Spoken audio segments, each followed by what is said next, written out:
Haya Oktoba tunatiki. Haya Oktoba tunatiki. Haya Oktoba tunatiki.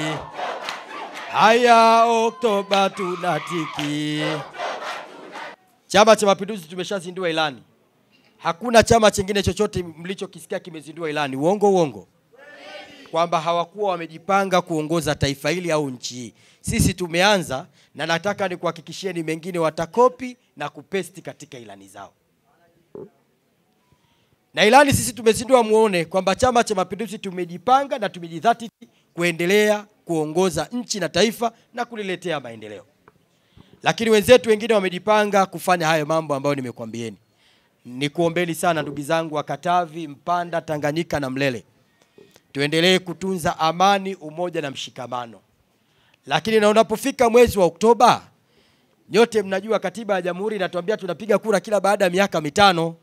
Leo anapotokea mtu anatuambia tuhairisheni tusogeze mbele, halafu baadaye tufanye, haiwezekani kwa sababu kipengele kipi cha katiba tutakachokisimamia ama kipengele kipi cha kanuni ama sheria tutakachokisimamia, baadaye wanataka waje watugeuke watuambie sisi tumevunja katiba na sheria za nchi.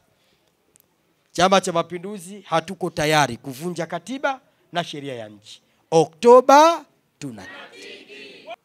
Nataka nikuambieni hakuna chama kinachoweza kuja na sera nzuri ama ilani nzuri kama sio Chama cha Mapinduzi. Na nyinyi wenyewe mtapima. Na nyinyi mnajua vizuri hizi timu zilikuwa nyingi. Kwani timu zikiwa si mnakuwa nyingi mnagombea kombe, si ndio? Kama timu yako hujajipanga unaamua kujitoa, si ndio? Sasa ndugu zetu mwanzo walisusia mechi wakasema ngoja tutoke nje ya uwanja. Baadaye wameamua kuvua jezi. Sasa hivi wanataka kuvua jezi warudi ndani ya uwanja na wakati muda tayari umeshapita. Sisi kazi inaendelea na kazi na utu tunasonga mbele.